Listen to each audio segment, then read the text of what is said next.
Hello दोस्तों, नमस्ते। स्वागत है आप लोगों का हमारे हिंदी स्टोरी चैनल पर। आज हम लोग जो स्टोरी देखने वाले हैं वो लेखक ज्ञान रंजन जी का कहानी है पिता। यह एक प्रतिनिधि कहानी में से एक है। इस कहानी में गर्मी बेचैनी के प्रति रूप में उभरी है। यह कहानी पिता विद्रोही कहानी नहीं है, क्योंकि इसमें पारिवारिक नींव के रूप में रक्षक पिता की ही भूमिका का उल्लेख किया है। पिता पुत्र के संबंधों में दीर्घ की सृष्टि पुत्र द्वारा पिता के लिए सुविधाएं जुटाने का प्रयास के प्रति पिता की उदासीनता और अरुचि से होती है। और यही आकर कहानी की अंत वस्तु खुलती है। दो पीढ़ियों में मध्य टकराव के साथ ही उन बीच में भावनात्मक लगाव की कहानी साथ लेके चलती है। यही इस कहानी की बड़ी विशेषताएं हैं। अब हम लोग पूरी कहानी की ओर चलते हैं। पिता ज्ञान रंजन, उसने अपने बिस्तरे का अंदाज लेने के लिए मात्र आध पल को बिजली जलाई। बिस्तरे फर्श पर बिछे हुए थे। उसकी स्त्री ने सोते सोते ही बड़बड़ाया, आ गए, और बच्चे की तरफ करवट लेकर चुप हो गई। लेट जाने पर उसे एक बड़ी ढकार आती हुई मालूम पड़ी, लेकिन उसने ढकार ली नहीं। उसे लगा कि ऐसा करने से उस चुप्पी का खलाल पड़ जाएगा जो चारों तरफ भरी है, और काफ़ी रात तक ऐसा होना उचित नहीं है। अभी घनश्याम नगर के मकानों में लंबी सिलसिलों के किनारे किनारे सवारी गाड़ी धधराती हुई गुजरी। थोड़ी देर तक एक बहुत साफ भागता हुआ शोर होता रहा। सर्दियों में जब यह गाड़ी गुजरती है तब लोगों एक पहर की खांसी नींद ले चुके होते हैं। गर्मियों में 11:30 का कोई विशेष मतलब नहीं होता। यूँ उसके घर में सभी जल्दी सोया करते, जल्दी खाया और जल्दी उठा करते हैं। आज बेहद गर्मी है। रास्ते भर उसे उतने लोग मिले, उन सब ने उसने गर्म और बेचैन कर देने वाले मौसम का ही बात की। कपड़ों का फजीहत हो गई, बदसवासी, चिपचिपाहट और थकान है। अभी जब सवार गाड़ी जोर करती हुई गुजरी तो उसे ऐसा नहीं लगा कि नींद लगते लगते टूट गई हो, जैसे जाड़ों में प्राय लगता है, बल्कि यूँ लगा कि अगर सोने की चेष्टा शुरू नहीं की तो सचमुच देर हो जाएगी। उसने जमाइयाँ ली। पंखे की हवा बहुत गर्म थी और पुराना होने की वजह से चिढ़ती सी आवाज़ भी कर रहा था। उनको लगा दूसरे कमरों में भी लोग शायद उनकी ही तरह जमाइयाँ ले रहे होंगे, लेकिन दूसरे कमरे के पंखे पुराने नहीं थे। उसने सोचना बंद करके अन्य कमरों की आहट लेनी चाहिए। उसने कोई बहुत मासूम सी ध्वनि भी 1-1.5 मिनट तक नहीं सुनाई दी, जो सन्नाटे में काफ़ी तेज होकर बाहर आ सकती हो। तभी पिता की चारपाई बाहर चरमराई। वह किसी आहट से उठे होंगे। उन्होंने डांटकर उस बिल्ली का रोना चुप कराया जो शुरू हो गया था। बिल्ली थोड़ी देर चुप रहकर फिर रोने लगी। अब पिता के डंडे को गज पर कई बार पटका और उस दिशा की तरफ खदेड़ने वाले ढंग से दौड़े जिधर से रोना आ रहा था, और हट हट चिल्लाएं। जब वह घूम फिर कर लौट रहा था तो पिता अपना बिस्तर बाहर लगाकर बैठे थे। कनखी से उसने उन्हें अपनी गंजी से पीठ का पसीना लगड़ते हुए देखा और बचता हुआ उस घर के अंदर दाखिल हो गया। उसे लगा कि पिता की गर्मी की वजह से नींद नहीं आ रही है, लेकिन उसे उस स्थिति का रोष हुआ। सब लोग पिता से अंदर पंखे के नीचे सोने के लिए कहा करते हैं, पर वह जरा भी नहीं सुनते। हमें क्या, भोगे कष्ट। कुछ देर पड़े रहने के बाद वह उठा और उसे उत्सुकतावश खिड़की से झाँका। सड़क की बस्ती छाती पर है। गर्मियों में यह बेहद अखर जाती है। पिता ने कई बार करवटें बदली, फिर शायद चैन की उम्मीदें इसकी पट्टी पर बैठा पंखा झलने लगे हैं। पंखे की डंडी से पीठ का वह हिस्सा खुजलाते हैं जहां हाथ की उंगलियां दिक्कत से पहुंचती है। आकाश और दफ्तरों की तरफ देखती हैं। रिलीफ पाने की किसी बहुत हल्की उम्मीद में शिकायत उगलते हैं। बड़ी भयानक गर्मी है। एक पत्ता नहीं ढोलता। उसका यह वाक्य जो निर्यात वाक्य है, अभी अभी बीते क्षण में डूब गया। गर्मी बरकरार है और रहेगी, क्योंकि यह जाड़े बरसात का मौसम नहीं है, पिता उठकर घूमने लगते हैं। 1 या 2 बार घर का चक्कर चौकीदारों की सी हो ओह करते हुए लगाते हैं ताकि कोई सेंध वेंध ना लग सके। लौटकर थके स्वर्ग में हे ईश्वर कहते हुए इंगली पर माथे का पसीना काटकर जमीन पर चुआने लगते हैं। बड़ा गजब है। कमरे का एक दीवार से टिककर बैठ जाने पर वह काफ़ी तनाव से सोचने लगा। अंदर कमरों में पंखा के नीचे घर में सभी दूसरे लोग आराम से पसरे हैं। इस साल जो नया पोर्ट स्टॉल खरीदा गया था वो आंगन की दादी अम्मा के लिए लगता है। बिजली का मीटर तेज चल रहा होगा, पैसे खर्च हो रहे हैं, लेकिन पिता का रात का कष्ट में ही है। लेकिन गजब यह नहीं, गजब तो पिता का जिद है।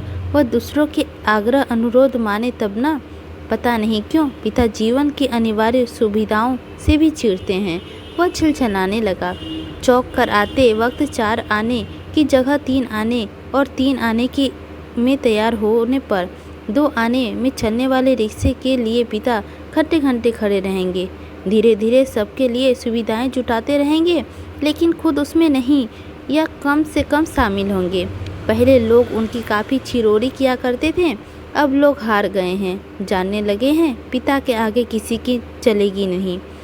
अब तक किसी ने पिता के वश वेसन में मुंह हाथ धोते नहीं देखा। बाहर जाकर बगिया वाले नल पर ही कुल्ला दातुन करते हैं। दादा भाई ने अपनी पहली तनख्वाह में गुसलखाने में उत्साह से एक खूबसूरत शावर लगवाया, लेकिन पिता को अरसों से हम सब आंगन में धोती के लंगोटे की तरह बांधकर तेल चुपड़े बदन पर बाल्टी बाल्टी पानी डालते देखते आ रहे हैं। खुले में स्नान करोगे, जनेऊ से छाती और पीठ का मैल काटोगे। शुरू में दादा भाई ने सोचा पिता उसके द्वारा शावर लगवाने से बहुत खुश होंगे और उन्हें नई चीज़ का उत्साह होगी। पिता ने जब कोई उत्साह प्रकट नहीं किया तो दादा भाई मन ही मन काफ़ी निराश हो गए, पर 1-2 बार उन्होंने हिम्मत करके कहा भी, आप अंदर आराम से क्यों नहीं नहाते? तब भी पिता आसानी से उन्हें टाल दिए। लड़कों द्वारा बाजार से लाई गई बिस्कटें, महंगे फल पिता को कुछ भी नहीं लेते। कभी लेते भी हैं वह बहुत नाक भों सिकुड़ कर। उन्होंने बेस्वाद होने पर बात पर शुरू ही जोर दे देते हुए अपनी अमावट गजब की दाल रोटी के अलावा दूसरों लाई चीज़ों की श्रेष्ठता वह कभी प्रभावित नहीं होते। वह अपना हाथ पाँव जानते हैं, अपना अर्जन, और उसी में उन्हें संतोष है। वे पुत्र जो पिता के लिए कुल्लू का सेव मंगाने और दिल्ली एम्पोरियम से बढ़िया धोतियाँ मंगाकर उन्हें पहनाने का उत्साह रखते थे, अब तेजी से पिता विद्रोही होते जा रहे हैं। सुखी बच्चे भी अब गाहें बहाएं मुंह खोलते हैं और क्रोध उगल देते हैं। लद बाहर आम की 2 सिकोरों में लगभग एक साथ गिरने की आवाज़ आई। वह जानता है पिता आवाज़ के स्थान साधने की कोशिश करेंगे। टटोलते टटोलते अंधेरे में आम खोजेंगे और काली गमले की इकट्ठा करते जाएंगे। शायद ही रात में 1-2 आम उसके चूक जाते हैं, ढूंढने पर नहीं मिलते, जिनको सुबह पा जाने के संबंध में उन्हें रात भर संदेह होता रहेगा। दीवार से काफ़ी तेज एक ही तरफ टिके रहने का उसका पीठ दुखने लगी थी। नीचे रीढ़ की कमर वाले हिस्से में रक्त की चेतना बहुत कम हो गई। उसने मुद्रा बदली, बाहर पिता की फटक खोलकर सड़क पर लड़ते चिड़चिड़ाते कुत्तों का हर कर आया। उन्हें यहाँ बहुत चीज़ हुई। कई बार कहा, मोहल्ले में हम लोगों का सम्मान है, 4 भरे लोग आया जाया करते हैं। आपको अंदर सोना चाहिए, ढंग के कपड़े पहनने चाहिए और चौकीदारों की तरह रात का पहरा देना बहुत ही भद्दा लगता है। लेकिन पिता की अड़ में कभी कोई झेल नहीं सकता। उल्टा सीधा पता नहीं कहाँ किस दर्जी से कुर्ता कमीज सिलवा लेते हैं।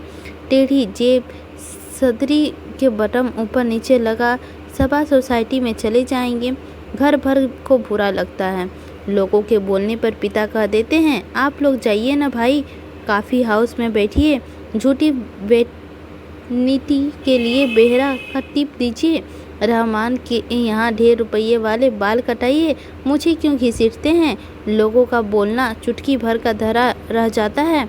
पिता वैसे ही तो चुप रहते हैं, लेकिन जब बात बहस में उन्हें खींचा जाता है तो काफ़ी करारी और हिंसनात्मक बात कह जाते हैं। उल्टे उन्हें घेरने वाले हम भाई बहन अपराधी बन जाते हैं। कमरे से पहले एक भाई खिसकेगा, फिर दूसरा, फिर बहन और फिर तीसरा। चुपचाप सब खींचे हारे सिसकते रहेंगे। अंदर फिर माँ जाएगी और पिता, विजयी पिता कमरे में गीता पढ़ने लगेंगे। यह झेला लेकर बाहर सौदा लेने चले जाएंगे। होता हमेशा यही है, सब मन में तय करते हैं। आगे से पिता को नहीं घेरेंगे, लेकिन थोड़ा समय गुजारने के बाद फिर लोगों का मन पिता के लिए उमड़ने लगता है। लोग मौका ढूंढने लगते हैं पिता को किसी प्रकार और साथ सुविधाओं में थोड़ा बहुत शामिल कर सके, पर ऐसा नहीं हो पाता। वह सोचने लगा, भूखे के सामने खाते समय होने वाली व्यथा शरीकी किसी स्थिति में हम रहा करते हैं, यथापि आपका खाना हम कभी स्थापित नहीं करते। फिर भी पिता का अस्मृति के कारण व्याकुल और अधीर तो है ही।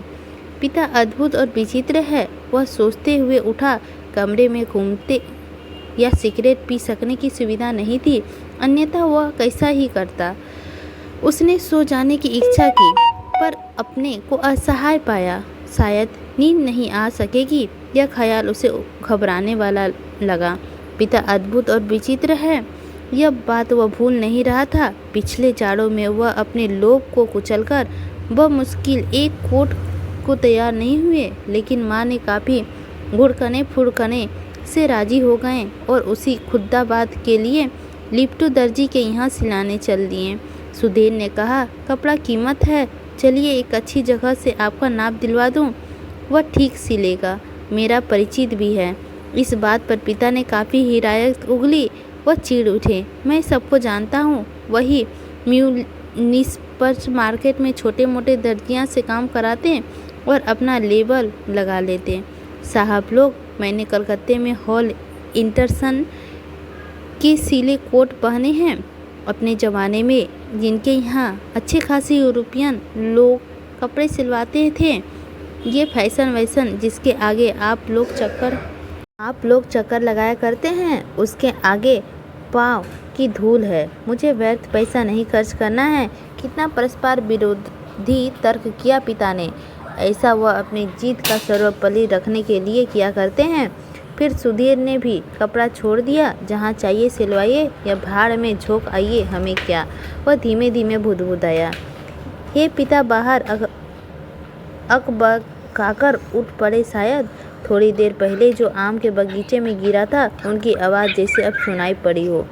वह खिड़की के बाहर देखने लगा। किंचित टिका टिका सा पाठ के पसीने में बनियान चिपक गई थी। बेहद घुटती हुई गर्मी मन उनका माथा जाता था। बीबी बड़ी आराम से सो रही थी। इसे कुछ पता नहीं, शायद पिता की खाट खाली थी। वह गिरा आम टटोलने के लिए बगिया में घुसे होंगे। पिता कितना विचित्र है, लंबे समय से केवल 2 ही ग्रंथ पढ़ते आ रहे हैं, यंत्रवत नियमवत, रामायण और गीता। लंबे 35 वर्ष का अखंड केवल रामायण और गीता। उसके पहले युवा काल में जो कुछ जितना कुछ पढ़ा हो उन्होंने, उसे कभी भयावान, कभी सम्मानजनक और कभी झूठ लगता। यह देख सोचकर कि कोई व्यक्ति केवल 2 पुस्तकें में जिंदगी के 35 वर्ष काट सकता है और कैसे काट लेता है। तभी उसका बच्चा मुनाकर रोने लगा। उसने तपाक से खिड़की छोड़ी और अपने बिस्तर पर झूठ मूठ सो गया। ऐसा न हो कि देवा बच्चे के रोने से उठ पड़े और उसे संगीनावस्था में देख बहुत से बेकार प्रश्नों द्वारा हलकान करना शुरू कर दे। देवा बच्चे के मुंह में स्तन दे पहले ही से बेखबर हो गई। वह खुद बिस्तरे पर सोता मालूम पड़कर भी जागता रहा। स्तन चूसने की चपचप आवाज़ आती रही। वह थोड़ी देर बाद बंद हो गई। उसने तय किया कि देवा के बारे में कुछ सोचे अथवा उसका शरीर को छूता रहे। उसने देवा को कुल्हे पर हाथ रख दिया, जिससे उसे तनिक भी उत्तेजना अपने अंदर महसूस नहीं हुई। उसने थोड़ी देर उत्तेजना का प्रतीक्षा की। अपनी इस हरकत से ऊब होने लगी।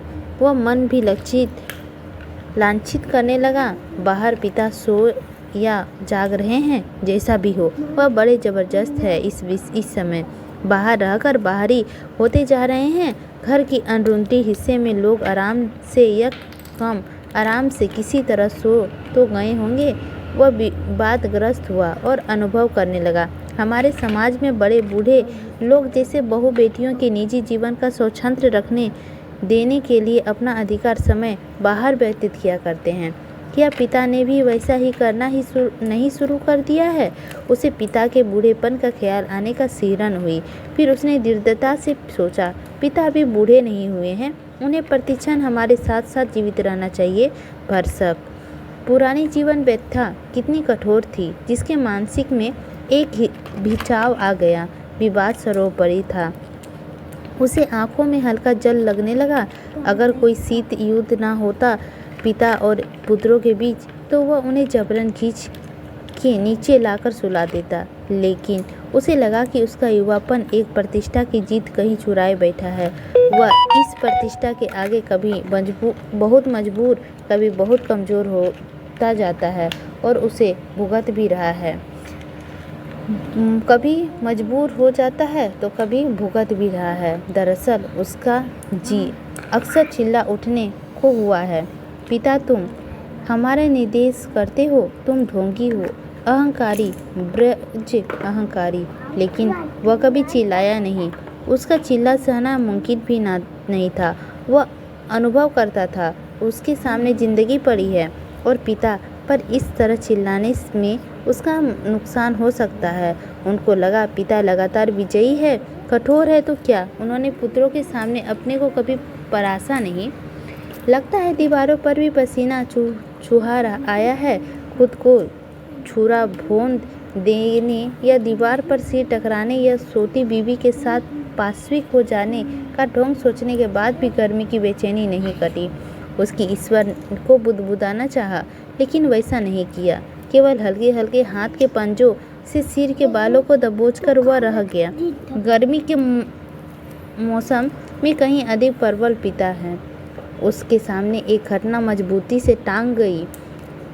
उसने घटना को मन में दोहराया। वायुसेना में नौकरी करने वाला उसका कप्तान भाई बहन की यूनिवर्सिटी के खर्चे के लिए 10 वर्ष का 50 रुपये महीने बेचता रहा था। एक बार कप्तान भाई होली अवकाश मनाने घर आ गया। पिता ने उसके हाथ में उसके नाम की 1200 रुपयों वाली एक पासबुक थमा दी। सबको यह बड़ा असमंजस लगा। कप्तान भाई को हैरत हुई और हल्की खुशी में भी एकाएक काफ़ी रुपये मिल गए। लेकिन इस बात से उसे दुख और पराजय का भान भी हुआ। उसने अपने को छोटा महसूस किया। 2 वर्ष तक बहन के लिए उसने जो थोड़ा बहुत किया वह सब एक पल में घटकर नगण्य हो गया। फिर भी वह अनुभव कर रहा था, कप्तान भाई ज़्यादा सोचते नहीं, खिलाड़ी तबीयत के हैं, यान की तरह चुटकी से धरती छोड़ देते हैं। कितने मस्त हैं कप्तान भाई। उन्हें लगा एक बुलंद धीमकाय दरवाजे की तरह खड़े हैं, जिसे टकरा कर हम सब नियत पीढ़ी और दानिये होते जा रहे हैं। इस घटना को याद करके और पिता के प्रति खिन्न हो जाने पर भी उसने चाहा कि खिड़की से पिता को अंदर आकर सो रहने के लिए आग्रह पूर्वक करे, लेकिन वह ऐसा नहीं कर सका। वह असंतोष और असहानुभूति दोनों के बीच असंतुलित भटकता रहा। ना लोको सेट से उठती इंजनों की सेटिंग ध्वनि, ना कंक्रीट की ग्रेनेड टंग पर हो जाकर आती घुमंगगंज की ओर इक्के दुक्के लौटती इक्को की घोड़ों की तापे, न झटकते कुत्तों की भोंक भाग। बस कहीं उल्लू एक वचन की विभत्सता से बोल रहा है। रात्रि के समय का आभास कुछ पलों के लिए मर सा गया है। उसको उम्मीद हुई कि किसी भी समय दूर या पास में कोई आवाज़ असमयत उठ आएगी, बड़ी टनटना जाएगी, या किसी दौड़ती हुई ट्रक का तेज लंबा हॉर्न बज उठेगा और शहर का नाम मरा हुआ आभास पुनः जीवित हो जाएगा। पूरा शहर कभी नहीं सोता या मरता। बहुत से सोते हुए जान पड़ने वाले भी संक्षिप्त ध्वनियों के साथ या लगभग ध्वनिहीनता के बीच जगे होते हैं। रात काफ़ी बीत चुकी है और इस समय यह सब सोचना सिवाय सोने के कितना निरर्थक है। शायद पिता ओद गए हैं। करवट बदलते ही उत्पन्न होने वाली खट से चरमराहट आम टटोलते समय सूखी अधसूखी पत्तियों को कुचलने की आवाज़, लाठी की पटक, मकान के फेरे के वक्त की खंसार, कुत्ते बिल्लियों की हनकाना कुछ सुन नहीं पा रहा है। इस विचार से वह पिता सो गए होंगे। उसे परम शांति मिली और लगा कि अब वह भी सो सकेगा। शीघ्र नींद के लिए उसने टकटकी बांधकर पंखे की तरफ देखना शुरू किया। गर्म हवा के बावजूद दिन भर की व्यथा, थकान और सोच विचार से त्रस्त हो जाने की वजह से वह नींद में चित होने लगा। थोड़े समय उपरांत वह एकाएक चौंक कर उठ बैठा। उसने चारों तरफ देखा। कुछ देख पाने के लिए कुछ क्षणों तक गड़े हुए अंधेरे से को घूरा। हुआ यह कि उसके शरीर में एकाएक बहुत गर्मी सी लगी थी और अजीब सी सरसराहट हुई। शायद पसीने से भीगी टांग पत्नी की बदन से छू गई थी। मुंह में बुरा सा स्वाद भर आया था। किसी बुरी बीमारी के कारण अक्सर ऐसा हो जाया करता है। उठकर उसने 2-3 कुल्ले किए और ढेर सारा ठंडा पानी पिया। इतना सब कुछ अध नींद में ही करता रहा। आंगन में पानी पीकर लौटते समय उसने इंतज़ाम के लिए खिड़की के बाहर देखा। अब तक नींद जो थोड़ी बहुत थी काफूर हो गई। पिता सो नहीं रहे अथवा कुछ सोचकर पुनः जगे हुए हैं, पता नहीं।